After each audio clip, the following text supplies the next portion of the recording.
කේසරි chapter 2 බලලා ආවේ. actually අක්ෂය කුමාරගේ one of the best acting බලන්න හැකියාවක් ලැබුණා. කේසරි 2 කියන්නේ very serious අරන් තියෙන අක්ෂය කුමාර නම් ඒක බයෝපික් එකක්. ඒක කේසරි 1 බලලා ඇති. ඒකට හාත්පසින් වෙනස් කතාවක් වෙනම ස්ටෝරි එකක්. ඉතින් ඒක මුලින්ම පටන් ගන්න ඒ කොටස ඉඳන් ෆිල්ම් එකේ සම්පූර්ණ ස්ටෝරික ඉමෝෂනල් ඇංගල්ස් ගොඩක් තියෙන එක ඉමෝෂනල් දෙයක්. ඒක ගොඩක් හાર્ට් බ්‍රේකින් දෙයක් ඉන්දියාව ඇතුළේ වෙච්ච. ඒක ලොකු බිග් නිවුස් එකක් ඒ කාලේ සහ දැනුත් ඒක අමතක කරන්න බැරි ඉන්සිඩන්ට් එකක්.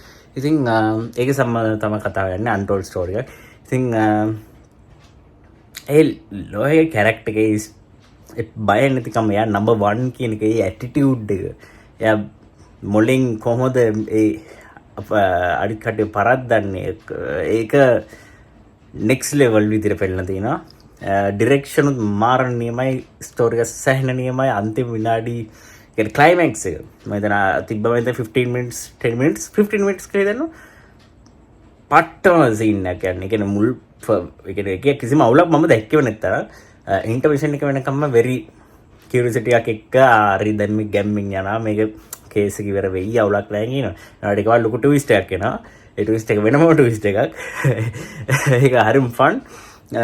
ඊට පස්සේ එයා කොහොමද ඒ වගේම මේ ඒ ලෝයර් එකේනා කොහොමද ඒ කියන්නේ අක්ෂය කුමාර් කොහොමද බ්‍රිටිෂ්ලාගෙන් කේසරි වලට එකතු වෙන්නේ. ඒ කියන්නේ කේසරි වලට එකතු වෙනවා කියන්නේ ඒ කියන්නේ ඉන්දියන් ටච් එක කොහොමද ඇඟට ආයේ ඉන්නේ, ඒක මොකක් නිසාද වෙන්නේ, මොකක්ද ඉන්සිඩන්ට් එක සම්බන්ධව ගොඩක් හොඳ ලස්සනට very emotional angle එකත් එක්ක 아무තු පොඩි ගැම්මක් ඇඟට එන්නේ. ඒ කියන්නේ අර ඉන්දියන් කියන ගැම්ම එන්නේ nationality එකේ ඒ අර ඒ රටේ තියෙන ඒ ගැම්ම මගේ රට කියන ගැම්ම එන විදිහටම තමයි සම්පූර්ණ ෆිල්ම් එකම තියෙන්නේ. ඉතින් පැය දෙකමාරක් වගේ තියෙන ෆිල්ම. පැය දෙකක් ඒ අතර වගේ තියෙනවා. ඉතින් ඊට පස්සේ සෙකන්ඩ් හාෆ් එක ගත්තම අපි එක මොහොතක දෙනවා අන්න දැන් ෆිල්ම් එක ඉවරයි කියලා. මොකද අපි ස්ටෝරි එක ෆුල් දන්නේ නැති නිසා. ස්පෙෂලි මම දන්නේ නැහැ ස්ටෝරි එක සම්පූර්ණ.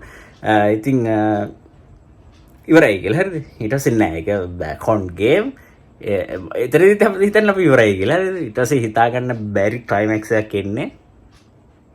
ඒ සීන් එකට මම රියැක්ෂන් වීඩියෝස් දැක්කා මේ ඒ කියන්නේ ඔඩියන්ස් රියැක්ෂන් ෆිල්ම් හෝල් වල මිනිස්සු කෑ ගහ විසිල් තියන්නේ. ඒ කියන්නේ ඒක පට්ට සීන් එකක්. ඒ අක්ෂය කුමාර් nailed it.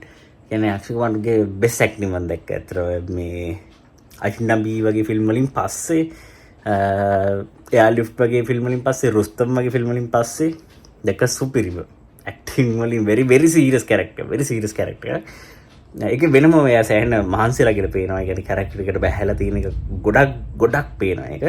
ඒ වගේම ස්පෙෂලි ෂොකින්ග්ලි අනන්‍ය පාණ්ඩේ දැන් ජාන්වි කපූර්ගේ අපි දැක්කම මුල් කාලේ ෆිල්ම් වලට වඩා දැන් එයාගේ රංගපෑම සෑහෙන ඉම්ප්‍රූව් වෙලා තියෙනවා. ඒ වගේම අනන්‍ය පාණ්ඩේ දැන් ඉම්ප්‍රූව් වෙලා තියෙනවා. after calling me bay hari ඔය ෆිල්ම් එක තමයි ඒකේ Netflix ෆිල්ම් එක. Netflix ඉවසන් ප්‍රන්ද මොකක්ද මම පොඩ්ඩක් විතර බැලුවේ. ඒකේ ඒ කැරක්ටර් එක හොඳට කරලා තිබ්බා. දැන් මේක බැලුවම මම හිතුවා ඉතින් සයිඩ් කැරක්ටර් එකක් ඉන්න තියෙන normal. අර බට් ඒකම එයාගේ ඇක්ටිං එයාගේ ඒ සයිඩ් නෙමෙයි ඒක නිකන් මාරේ very important කැරක්ටර් එකක්. මරු ඒ කියන්නේ මට තේරෙන්නේ එයා කොහොමද උන්නේ කියලා. මම හිතා අනිවාර්යෙන් ඩිරෙක්ටර් ගේ හැකියාව සහ එයාගේ ඇතුළේ තියෙන ස්කිල් එක. of course ඉතින් චංකි පාණ්ඩේ දුවයි. ඉතින් එයාගේ අනිවාර්යෙන් ටැලන්ට් එකක් තියෙන්න ඕනේ. ඉතින් ඒක එලියට අරන් තියෙනවා. ඒ කියන්නේ හරි ඩිරෙක්ෂන් එකක් හම්බෙලා තියෙනවා. හරි ස්ටෝරි එකක් හම්බෙලා තියෙනවා. එයා හරි කැරක්ටර් එකක් හම්බෙලා තියෙනවා. සීනි බෝල වගේ කැරක්ටර් නෙවෙයි. නියමන කරලා තිබ්බා. ඇත්තටම නියමන කරලා තිබ්බා. ඔයාලා අනිවාර්යෙන් බලන්න කියලා එයා මරුවනම කරලා තිබ්බා. හැම තැනකදම ලස්සන හොඳටම කරලා තිබ්බා. හරියට on point කරලා තිබ්බා. ඒක මරු මට මම මාර විදිහට ෂොක් වුණා සහ මාර විදිහට එන්ජොයි කරා. මෙන්න මේ ටැලන්ට් එකක් තියෙනනේ මේ කෙල්ලට මේ සීනි බෝල කැරක්ටර්ස් කර ඉන්න මරුනේ. ඒ ෆීල් එකක් ආසිරාට මරු. ඉතින් ඒ වගේ ආරමාදවල මම අර මාර ආසක ඇක්ට් එක මේ කැරක්ටර් එක මම ආසම කෙනෙක් මරු. මාර ස්ක්‍රීන් පර්සන්ස් මාර ස්ට්‍රෝං විතර වෙන්න බෑ. තව ටිකක් ස්ට්‍රෝං වුණා නම් තවත් මරු කියලා හිතන. මොකද මේ ආතල් ඒ කියන්නේ ඒක මේ අඩුපාඩු නෙමෙයි ආතල්. අපි ආසයි තව බලන්නේ දෙන්නගේ ක්ලෑෂ් එක අක්ෂය කුමාර්ගේ ආරමාදන්ගේ. ඒක මරු ෆන්. මේ ඉතින් මට තාමත් මතක් වෙන්නේ තාමත් ගූස් බම්ස් එන්නේ ලාස්ට් සීන් එකට ලාස්ට් ක්ලයිමැක්ස් එකට. ඒක මාරම දෙයක්. ඒ වගේම බෑග්ග්‍රවුන්ඩ් ස්කෝර් එකත් පට්ටම් පට්ට නියමයි. ඒක මාර විදිහට ගෑන්ගට ගැම්මක් වෙනවා. ඒක මාර විදිහට ඒක වෙනම කැරක්ටර් ප්ලේ කරන මේ ෆිල්ම් එකෙත්. ඉතින් අනිවාර්ය ෆිල්ම් එකේ බෑග්ග්‍රවුන්ඩ් ස්කෝර් කියන සෑහෙන ලොකුටම බලපෑමක් කරන දෙයක්. ඉතින් මේක හොඳටම කරලා තිබ්බා. ඒ වගේම මේකේ songs උනත් හරියට ගැලපෙන විදිහට හරියට ප්ලේස්මන්ට් කරලා තියෙනවා. අපිට කේසරි chapter 1 එකේ ෆීල් එක දෙනවා. මොකද ඒකේ තියෙන ලස්සන song එකක් තියෙනවා.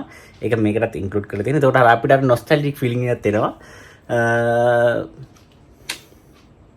මාර ඉමෝෂනල් ෆිල්ම් එකක්. අනිවාර්යෙන් ඉන්දියන් අයට නම් සෑහෙන මේක ෆීල් වෙන ඇති. අනිවාර්යෙන් අඩනවත් ඇති.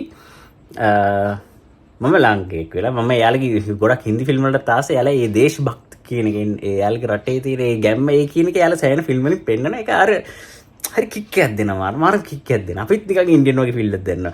ඒ ෆීල් එක දෙනවා කියන එක මාර අමාරු දෙයක්. ඒ වගේම සුපිරි වැඩක්. ඒම කරනවා කියන්නේ ලේසි නැහැ. ඉතින් මම බලාපොරොත්තු වෙන ලංකාවේ ඒ වගේ වෙනවා නම් ඒ වගේ ෆිල්ම් වලට මම ලංකාවෙත් මම මාර විදිහට කැමතියි. මේ ඒ වගේ අර මම ලාංකිකයෙක් කියන ගැම්ම එන ෆිල්ම් වලට මම මාර කැමතියි.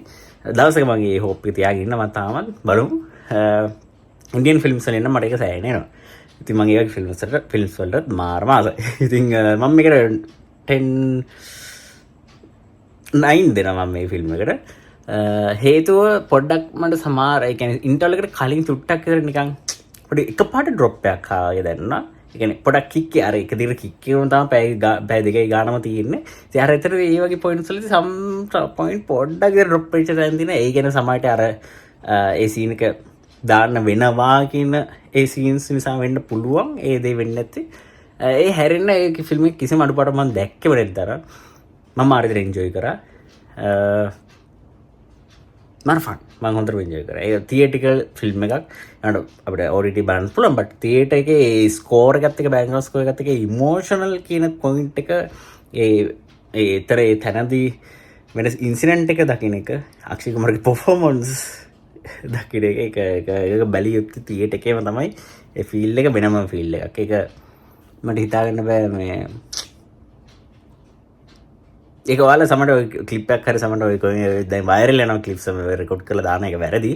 බට් රෙකෝඩ් කරලා දානවා. ඉතින් මේ ඒක දැකලත් මට මාර පිස්සු විතර මට මතක් වුණා. මමත් එසරේදී කට අරගෙන මයිල් කෙලින් වෙලා මම බලාගෙන හිටියේ අර කියලා මොකද උඩින් මේ මට පර්ෆෝමන්ස් ඒ කියන්නේ එයා මොලෙන් එයා නීති යූස් කරලා ඒ ගාපු ගැහිල්ල ඒක නෙක්ස්ට් ලෙවල්.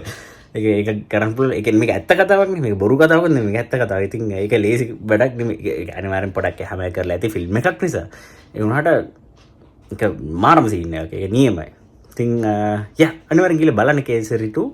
නැත්නම් ඔයාලා බලන්න බැරි වුණොත් එම ඔයාලා OTT හරි බලන්න. ඒක අනිවාර්යෙන් බලන්න. ඒක මාර එන්ජොයි කරන්න පුළුවන් විදිය වගේම ඉමෝෂනලි සයි මොටිවේෂනලි ඒ අර නැෂනලිසම් ඒ ගැම්ම එන ඒ ෆීල් එක මාර හොඳට ගන්න පුළුවන්. අක්ෂය කුමාරගේ පර්ෆෝමන්ස් වලට හැට්ස් ඔෆ් එක නියමයි. ඉතින් අනිවාර්යෙන් බලන්න කේසරි 2 මම බලපු PVR එක. ඉතින් අපිට ගොඩක් සිදින්න අපිට ලයික් කරන්න කරුණා ෂෙයා කරන්න ඒකම සබ්ස්ක්‍රයිබ් කරන්න. ඊළඟට අපි ඊළඟ වීඩියෝ එක හැමෝම ඇති. බයි. මරු